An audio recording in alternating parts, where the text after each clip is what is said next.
कसबा विधानसभा चुनाव को लेकर जो है कसबा विधानसभा क्षेत्र में लोगों का उत्साह और जुनून जो है चरम पे है।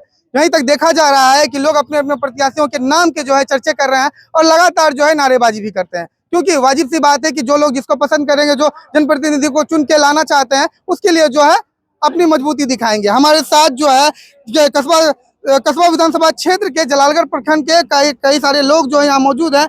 कई सारे लोग कसबा के भी हैं और हम उनसे जुड़ेंगे और जानेंगे कि इस बार जो है कसबा विधानसभा में किसकी स्थिति मजबूत है, कौन मारेगा बाजी और किस तरह के जो है कयास लगाए जा रहे हैं। क्या लगता है इस बार कसबा विधानसभा में कौन जीत के आ रहा है और क्या कुछ बदलाव होने वाले हैं? इस बार देखिए प्रदीप दास ही जीत रहा है जी।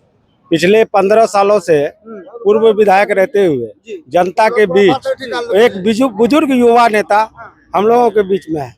और बुजुर्ग भी कह रहे हैं, युवा भी कह रहे हैं। युवा है हमारे लिए युवा है और हमसे युवा है।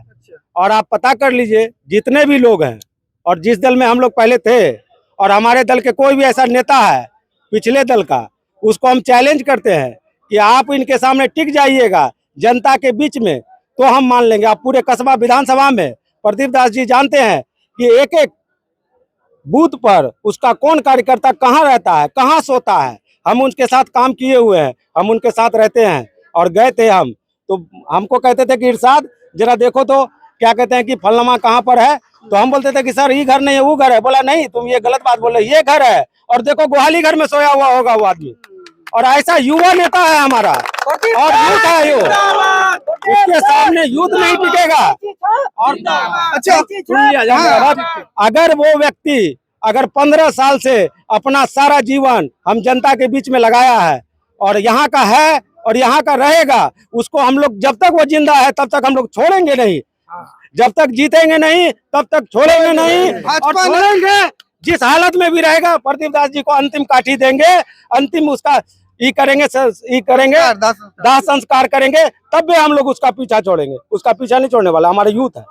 एनडीए के प्रत्याशी क्या लगता है जीत के आ रहे हैं? क्योंकि एनडीए के नाम पे, अगर एनडीए के समर्थन पे उनको अगर वोट मिलेगा तो कहीं ना कहीं वो कसबा से बाजी मार लेंगे, क्योंकि ऐसा कहा जाता है कि कसबा एनडीए का गढ़ है।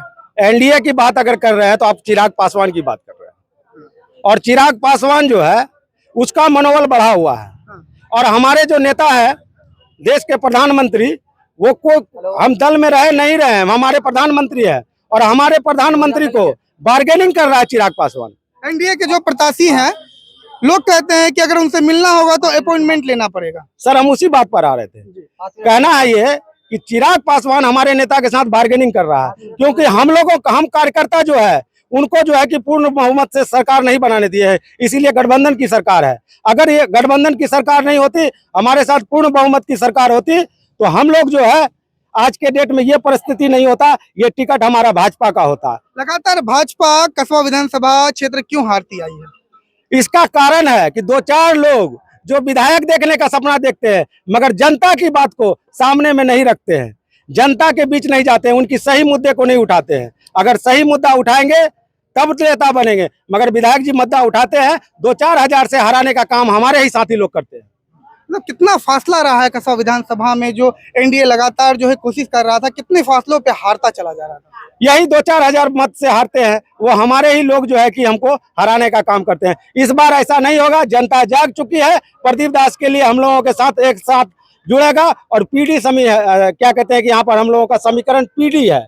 पीडी माने प्रदीप और डी माने दास, पीडी समीकरण के साथ हम लोग चल रहे हैं। अफाक आलम भी निर्दलीय मैदान में है। जहां तक देखा जाए कि एक साफ सुथरे छवि के लोग हैं और किसी भी तरह की कोई भी जो है, किसी भी तरह का कोई भी उनपे कोई कानूनी आरोप या किसी भी तरह की कोई भी बात उनके ऊपर नहीं हुई आज तक।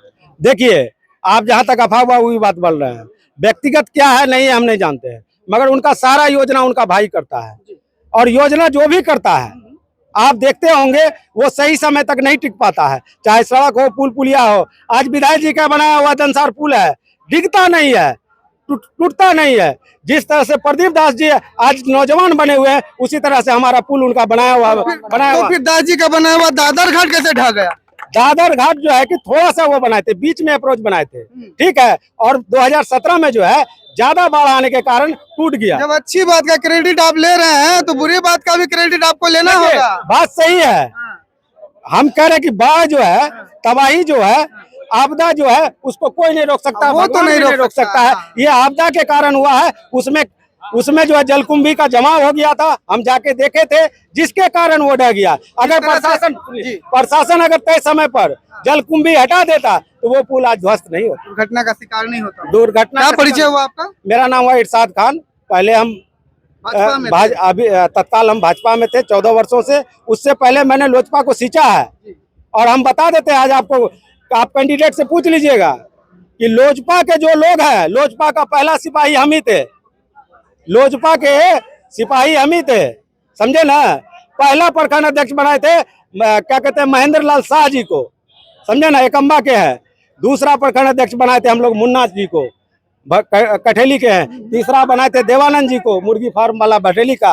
और चौथा में अभी वरुण कुमार बबलू है, वो मेरे ही कलम से बबलू जी बने हुए अध्यक्ष, और आज हम लोगों का साथ छोड़ के चले गए हैं रुपया के चलते।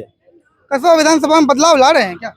पूरा बदलाव है इस बार। प्रदीप मय है, पीडी एकदम पूरा मय है। धन्यवाद आपका।